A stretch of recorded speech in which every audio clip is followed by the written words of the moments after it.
你好，我是 Alex 阿力。那最近的市场呢是这个时好时坏。那在现货比特币 ETF 基金通过并且交易之后呢，那比特币并没有出现很多人期盼的这个直奔5万，那45000点呢也没有被彻底的焊死。那后面呢这个比特币一出现回调呢，就出现很多人高喊要到38000点。那如果大家经常看这个 Twitter 的话，你就会发现很多 Twitter 上面的这个 KOL 简直就是滑稽演员啊，他们的话这个变化的特别的快，他们经常有各种这种极端的言论啊，那也许呢，这都是吸引流量的这些流量密码吧。那为什么现货比特币 ETF 开始交易都3天了，那市场的反应却如此平淡呢？那么今天这个视频呢，咱们就尝试着分析一下，那为什么比特币现货 ETF 通过之后，那比特币这个价格呢没有出现大家期盼的暴涨？那除了这个利好提前兑现之外，还有哪些因素？那比特币后面呢会有什么样子的剧本呢？那视频的后半部分呢，我就根据自己这个视频后台的这个数据呢，跟大家分享一下，那目前的这个市场呢，到底是增量市场还是存量市场？那也就是说白了，那目前有没有新韭菜进场呢？还是说这个整个市场呢只有老韭菜们在玩？那这个我认为呢是非常关键的一个数据啊，大家一定要看到最后。那最后呢，我还会给大家分享这个交易所新开户的这个数量做一个对比啊。那请注意，本期视频呢纯属个人观点分享，不构成任何的投资建议。那加密货币市场的投资风险很大，那你有可能呢输掉所有的本金。那如果说你不熟悉这个市场，请不要轻易的投资，那一定要提前去学习。好，我是 Alex 阿力。如果你是第一次打开我的视频，我的频道呢是专注于加密货币和区块链技术，视频主要讲解币圈的基本面分析和一些重大的技术更新对整个币圈的影响。另外呢，我的电报和微信呢都有会员群，我的目标呢就是带领群里所有的朋友在这个牛市周期内赚够这辈子足够的资金。那如果说你感兴趣的话，请通过视频下方缓冲群的链接找到我，或者是立刻助手咨询进群的方式。好，那么我们现在进入这个主题的部分。今天呢已经是比特币现货 ETF 通过后交易的第3个工作日了，那累计这个销售额呢已经逼近了100亿美元。那我们看到比特币依然没有大幅的这个拉盘，那甚至呢前面几天还有这个小幅度的跳水。那很多人都说这个 ETF 虽然是通过了，那是不是以后都要看美股的脸色了呢？我觉得这个恰恰可能相反。那后面比特币呢可能会从美股中大量的吸血，从而呢给美股带来一定的跌幅。那之所以目前还没涨，那灰度基金在抛售呢是一个主要的原因。另外呢，这个也有这个比特币矿工的抛售因为他们需要收回一些成本来买更多的矿机增加这种挖矿的这个计算能力。那我们看到前2天这个美股交易日比特币现货 ETF 销售了77亿美元，但是呢我们看到前2天这个比特币反而呢不涨反跌而且是有这个超过30亿美元的这个资金外流。很多分析师说这是因为灰度基金的手续费太高，那所以说这个一旦 ETF 通过之后，灰度基金的这些客户们呢就可以直接卖掉手里面的这个灰度的基金来换成其他家的 ETF。 那而且呢这还不是一个个例很多灰度基金的大客户加上这个比特币矿工们前面积累的比特币，在最近几天一股脑的呢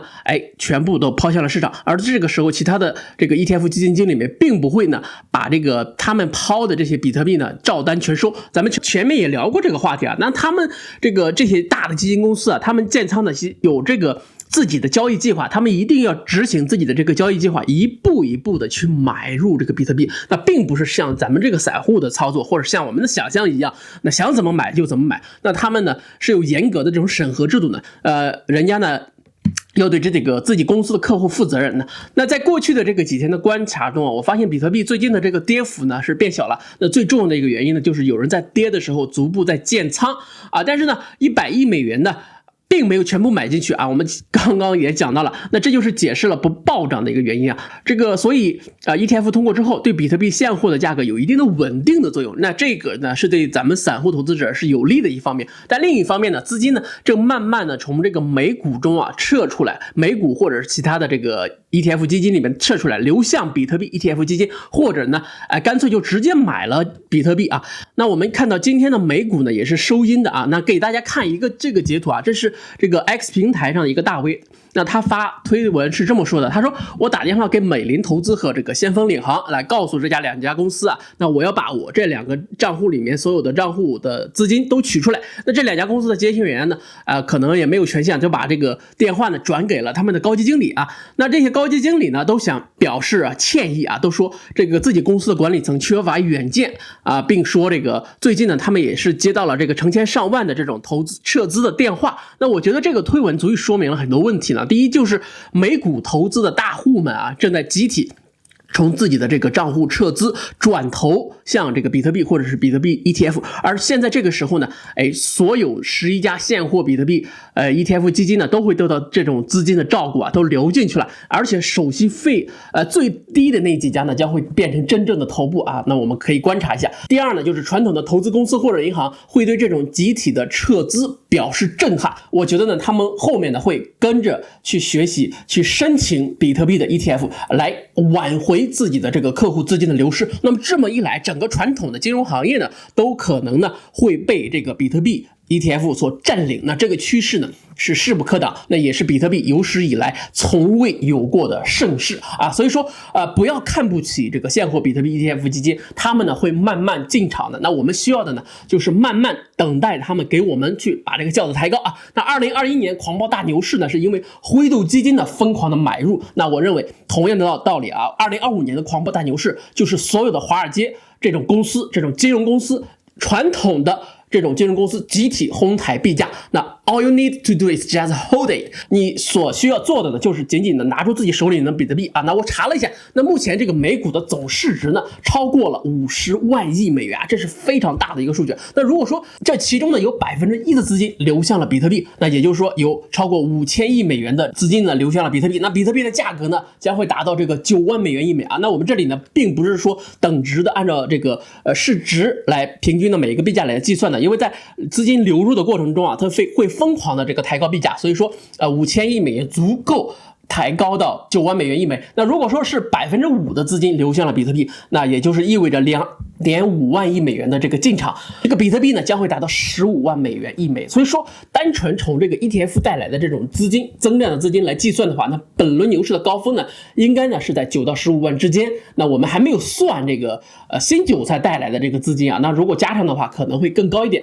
OK， 好，那么接下来了我分享一下这个我前面一期视频的这个后台的数据来跟大家讲解一下。那目前我认为的这个市场到底是增量资金在玩呢还是存量资金在玩？那大家也都看到了，我前面一期视频做了一期呢加密货币小白科普的视频讲了什么是比特币，什么是加密货币，什么是区块链等等等等。那后台的数据呢简直就是不忍直视非常的惨淡。那我在录制这期视频之前还专门做了这个投票，那其中在 YouTube 这个社区里面有43%的人表示愿意去看这个视频电报群里面呢有63%的朋友愿意呢去看这个科普的视频。那大家看这个我 YouTube 后面的这个数据那这个截图显示，那总的观看时长和平均的停留的时间都是远远低于平均值。那这说明目前这个新韭菜的数量远远没有达到牛市的水平。那牛市的时候每个视频下方呢都会有人留言去问，那这个币怎么买，在哪里去买，用什么样的交易所，又怎么样的技术手段去买，怎么去玩这个去中心化交易所的这个钱包，怎么去买这种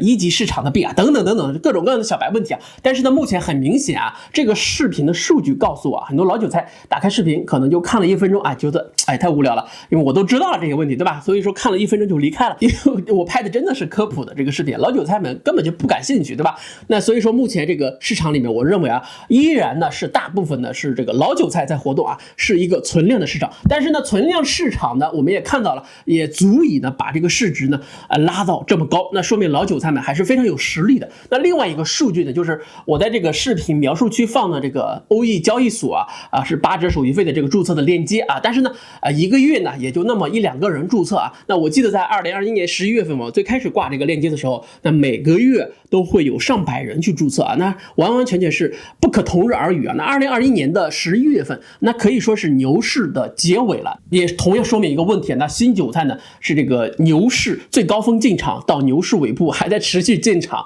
那大家应该能听明白。所以说你如果是今天2024年1月份你在看我的这期视频，恭喜你，那本轮牛市呢你还在非常非常的早期。那我的这个小白的科普视频呢本来计划呢是1到2周内完成，但是呢现在来看我可以把这个战线拉长那什么时候新手科普视频突然播放量暴涨了暴增了，那说明呢牛市最高峰就不远了对吧。那我会及时的把这个数据呢反馈给大家。那学习啊，能让你提高认知，提高认知呢就能让你快速的赚钱。那立格会员群本轮牛市呢，不仅会带你猛抓这种潜力币啊，更会让你在高点逃顶啊。感兴趣的朋友呢，请私信咨询。好，以上呢就是今天视频所有内容了，感谢大家的收看。如果说你觉得本期视频对你的投资和思考有所帮助的话，请一定帮我点赞这个视频，订阅我的频道。那咱们这个频道的成长呢，是离不开大家的支持的，我会持续不断提供更加优质的内容给大家。那希望在以后的日子里，我们可以共同进步，一起发财。Peace。